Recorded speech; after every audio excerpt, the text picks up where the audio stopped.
Bienvenue au Sierra Leone. Aujourd'hui, je ne vais pas seulement vous parler de la visite de mon 167e pays, je vais vous décortiquer plus de 20 faits surprenants sur une destination que les guides touristiques ont fini par oublier. Et vous allez comprendre pourquoi dans cette vidéo. Allez, c'est parti!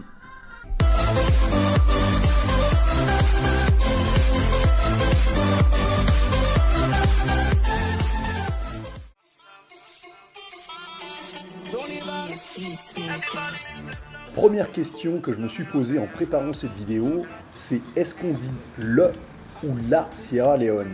La nuance est subtile, en fait on dit le Sierra Leone pour le pays et la Sierra Leone quand on parle de la République du Sierra Leone.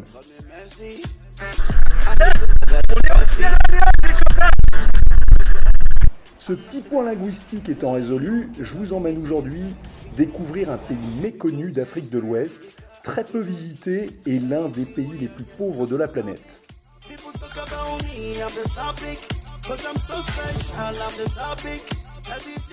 Perso, à part la guerre civile qui a eu lieu entre 1991 et 2002 et l'épidémie d'Ebola autour de 2015, je ne connaissais cette nation que par le film Blood Diamond, le film avec Leonardo DiCaprio, qui s'inspirait justement de cette guerre et du contrôle des mines de diamants.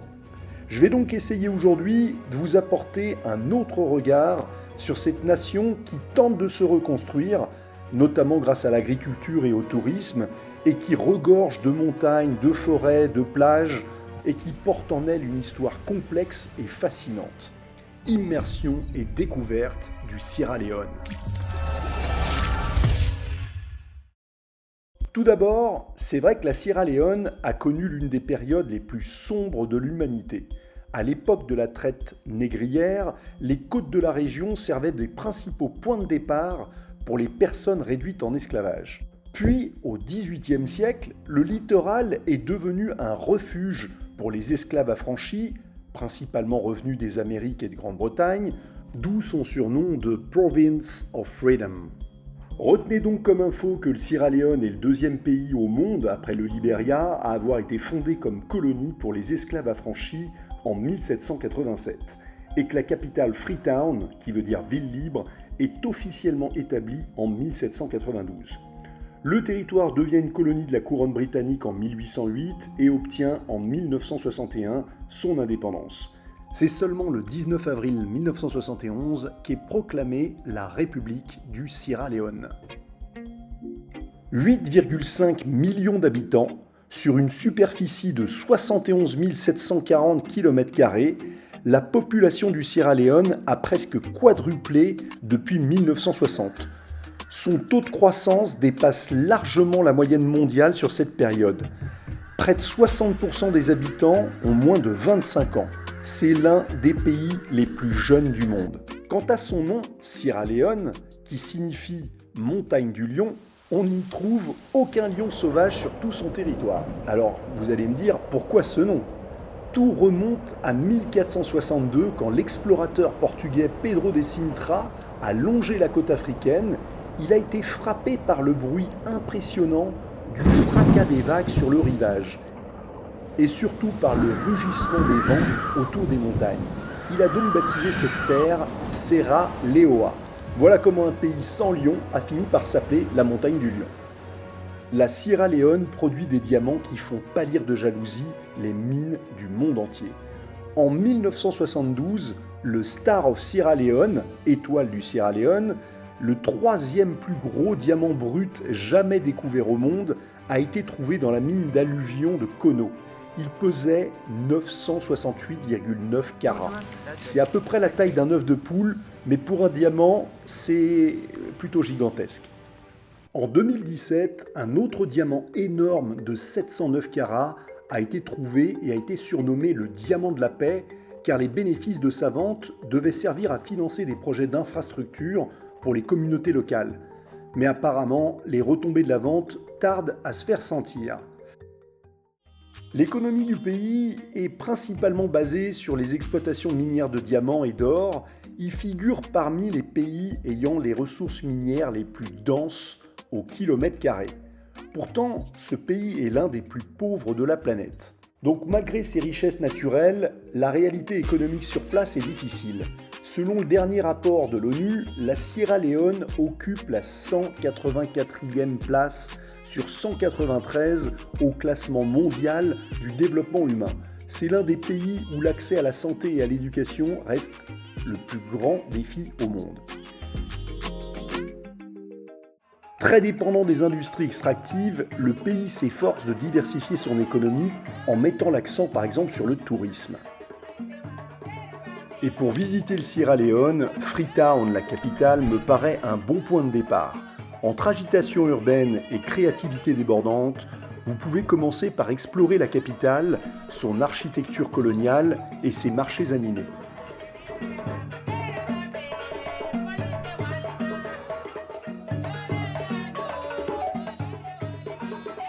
Il faut savoir un truc, c'est que entre l'arrivée à l'aéroport international et le centre-ville de Freetown, il y a 3 heures de route, ou alors il y a l'autre option, c'est de prendre le bateau et l'hélicoptère pour les plus riches. Quand je vous dis que Freetown est un bon point de départ, c'est que les plages, par exemple, sont pas bondées et personne ne vous dérange. Il y a Tokay Beach, Bray Beach, The River No. 2. Elles sont toutes situées au sud de la capitale de Freetown et sont de véritables cartes postales africaines. Loin de la foule, ces plages somptueuses offrent une ambiance paisible, idéale pour la détente et la baignade. Mais la Sierra Leone, ce n'est pas seulement la mer, c'est aussi une nature luxuriante, des forêts tropicales, des collines verdoyantes et une incroyable biodiversité. Donc, direction le nord du pays. Bon les copains, là on est parti dans le nord du Sierra Leone avec Wheezy. Let's go.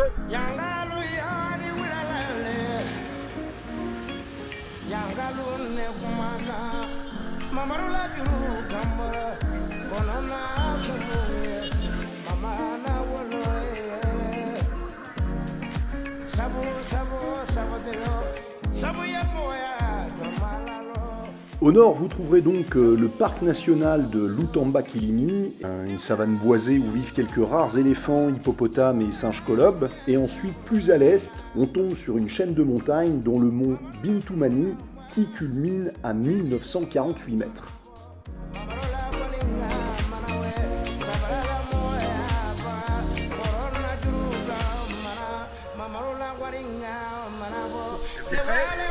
On va se mettre au centre du devant. Attention.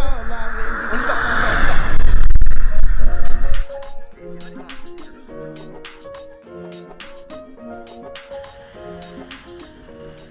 Bon, je profite d'être sur la route pour vous dire que la langue officielle, c'est l'anglais.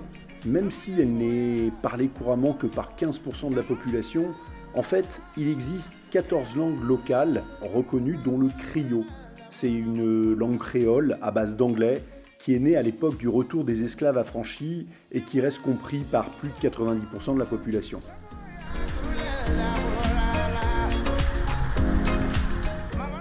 Alors comme vous pouvez le voir sur les images, j'ai plutôt bénéficié d'un temps sympa, mais le Sierra Leone est l'un des pays les plus arrosés de la planète. Pour vous donner une idée, il reçoit entre 3 et 6 fois plus de pluie qu'en France. C'est un des pays les plus pluvieux au monde, avec en moyenne 3000 mm de pluie par an. Donc si vous souhaitez voyager au Sierra Leone, la meilleure période pour vous y rendre, c'est durant la saison sèche, de décembre à avril. Bon, et puis je pouvais pas finir cette vidéo sur le Sierra Leone sans vous parler de l'emblème du pays, le cotton tree. C'est un arbre immense de 70 mètres de hauteur, vieux de près de 500 ans, le symbole national du Sierra Leone. Situé au cœur de la ville, c'est l'un des points de repère les plus importants de Freetown. C'est souvent là que les gens se retrouvent. La légende dit même que c'est sous ces branches que les esclaves affranchis ont prié à leur arrivée pour commencer une nouvelle vie en tant qu'hommes libres. Un arbre si mythique qu'il figure sur les timbres, les billets de banque, bref, c'est un peu la tour Eiffel du Sierra Leone. Sauf qu'en rentrant en France en 2025, j'ai eu un petit bug en préparant ce montage. Je me suis dit, attends, je me souviens absolument pas avoir vu cet arbre géant sur mes rushs, il est où le Big Ben africain ? Pourtant, quand tu demandes à une IA ou à un guide quelles sont les choses à faire ou à visiter au Sierra Leone, ils te répondent tous, allez voir le Cotton Tree.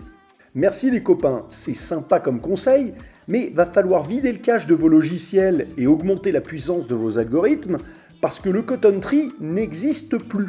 Il a été détruit par une tempête en mai 2023, crac, bim, boum, cassé en deux par le tronc comme un cure-dent géant, finito, plus de branches, plus d'ombre, aujourd'hui il reste qu'une souche.